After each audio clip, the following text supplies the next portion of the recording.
Assalamualaikum warahmatullahi wabarakatuh. Di sini kami dari kelompok 15A akan mempresentasikan kation Pb2+.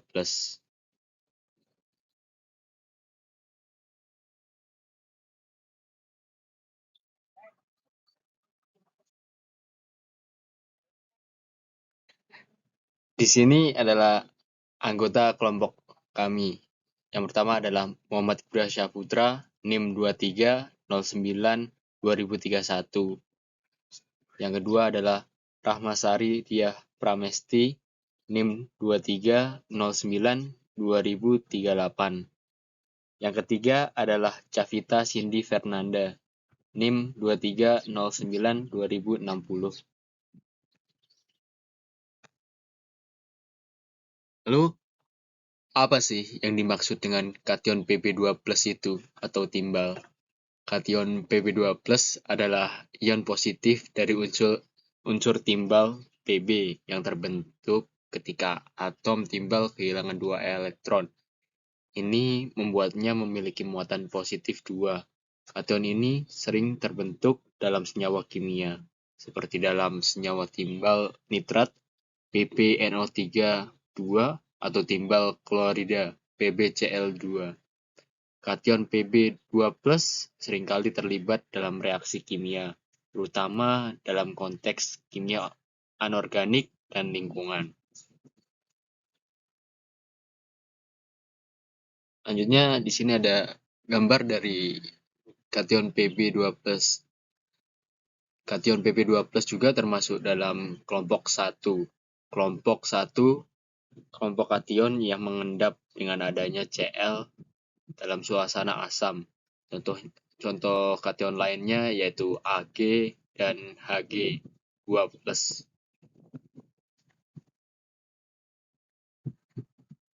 Lalu ada sejarah dari penemuan Pb2+ dan penggunaannya. Pada zaman kuno, timbal dikenal oleh bangsa Mesir kuno dan bangsa Romawi kuno. Bangsa Romawi menggunakan timbal dalam berbagai aplikasi seperti pipa air, perhiasan, dan cat. Mereka juga memperhatikan efek toksitas timbal, tetapi tidak sepenuhnya memahami dampaknya pada kesehatan manusia. Lalu selanjutnya pada abad pertengahan. Penggunaan timbal terus berkembang selama abad pertengahan di Eropa. Timbal digunakan dalam pembuatan kaca, senjata, dan peralatan lainnya karena sifatnya yang lunak dan dapat dilemparkan. Dan yang terakhir yaitu revolusi industri. Pada abad ke-16 dan 19, penggunaan timbal semakin meluas, terutama dalam industri.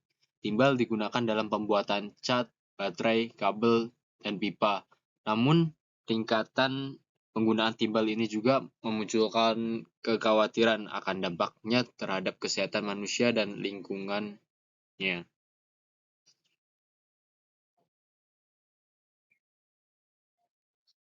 Setelah itu ada penemuan efek toksitas. Pada akhir abad ke-19 dan awal abad ke-20, penelitian ilmiah mulai mengungkapkan efek toksisitas timbal terhadap kesehatan manusia. Paparan timbal dapat menyebabkan keracunan timbal yang dapat mengakibatkan berbagai masalah kesehatan serius, terutama pada anak-anak. Selanjutnya, penelitian lanjut dan kesadaran masyarakat. Penelitian terus dilakukan untuk memahami dampak timbal secara lebih mendalam, serta untuk mengembangkan alternatif yang lebih aman. Kesadaran masyarakat tentang bahaya timbal juga terus meningkat, mendorong permintaan untuk regulasi yang lebih ketat dan praktik industri yang lebih berkelanjutan.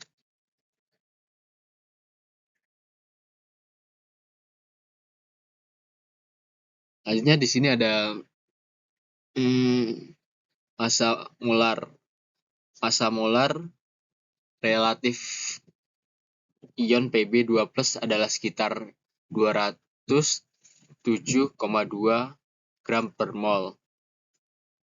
Ion Pb memiliki bau sendiri. Ini tidak memiliki bau. Mungkin terkait dengan senyawa yang mengandung ion ini, tetapi tergantung pada senyawa yang terbentuk. Titik lebur dan titik didihnya. Titik lebur dan titik didihnya ion Pb2+ tidak dapat dinyatakan secara langsung, karena ini adalah ion yang terbentuk dalam senyawa padat atau larutan. Lalu pada penampilan, ion Pb2+ sendiri adalah ion dengan warna putih dalam senyawa padatnya, atau tanpa warna dalam larutan yang terlarut.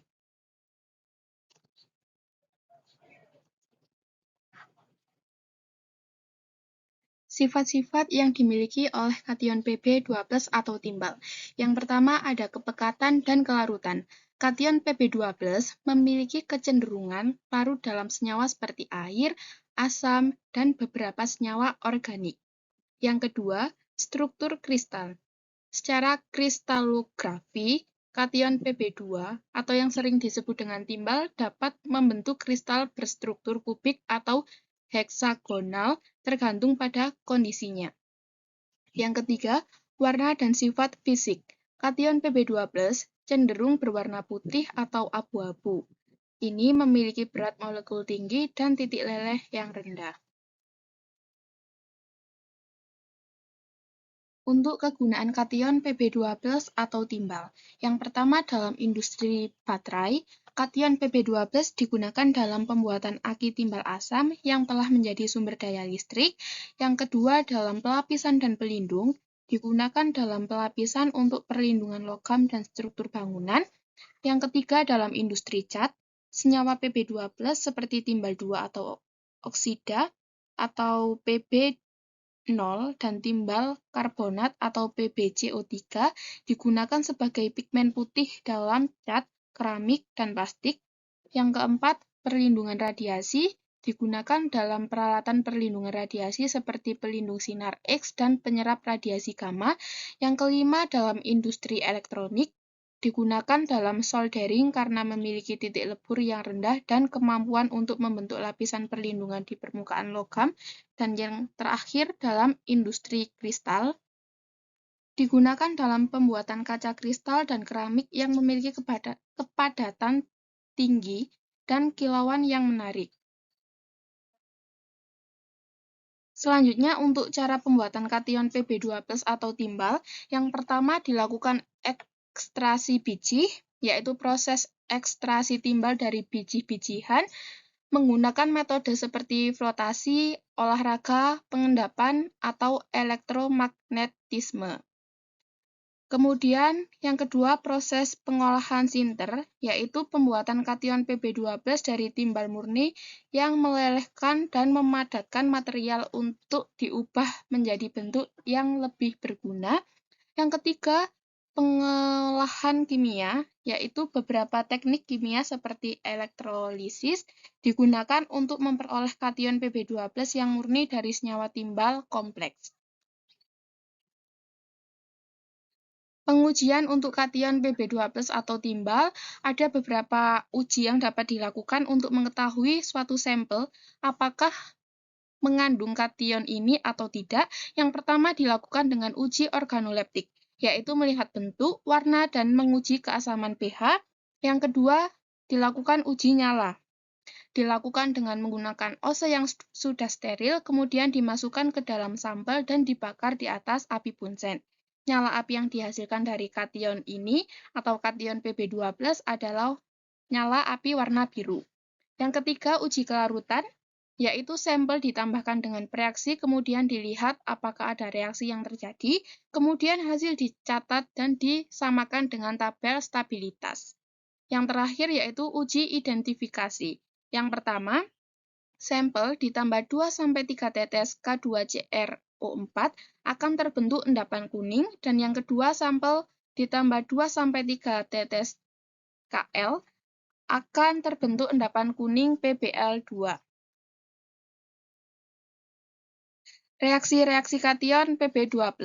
Yang pertama ada pelarutan, yaitu kation Pb2+ dapat larut dalam asam sulfat dan asam nitrat.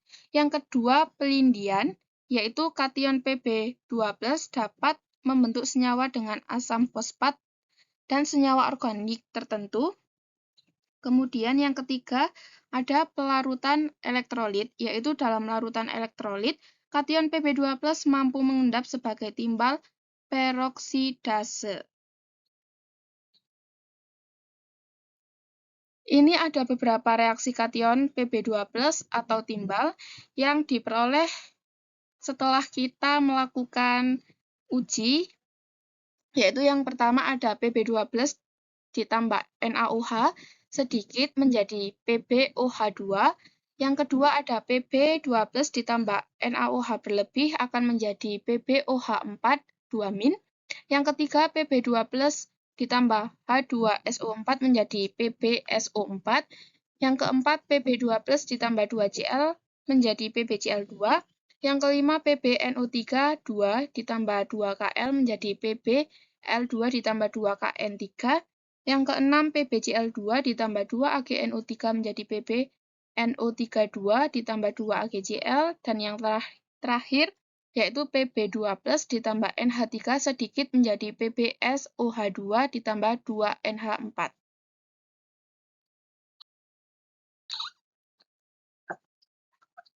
Efek kation Pb2+ terhadap lingkungan. Yang pertama, pencemaran lingkungan. Emisi kation dari Pb2+ industri dan transportasi dapat mencemari air, tanah, dan udara. Yang kedua, toksisitas. Kation Pb2+ sangat toksik bagi organisme, termasuk manusia, dan dapat mengakibatkan berbagai masalah kesehatan. Yang ketiga, pencemaran tanah. Senyawa Pb2+ yang masuk ke dalam tanah secara berlebihan dapat mengakibatkan keterkontaminasian tanah yang merugikan.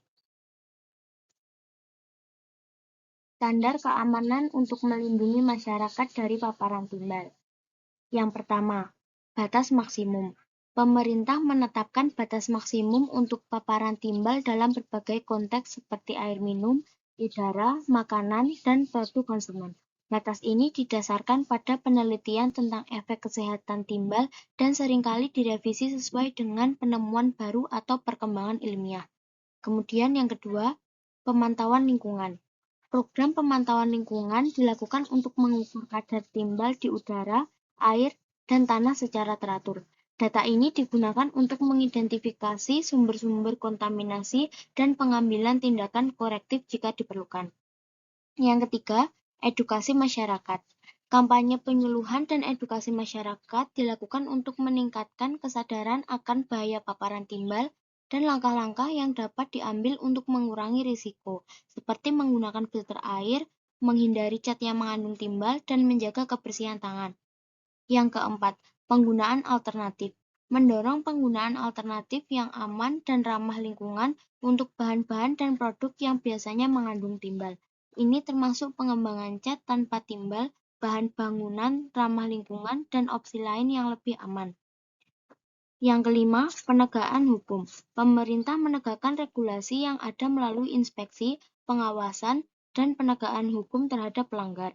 Ini mencakup pengawasan terhadap pabrik-pabrik yang memproduksi limbah berbahaya, pemantauan emisi kendaraan bermotor, dan penegakan standar keamanan untuk produk konsumen.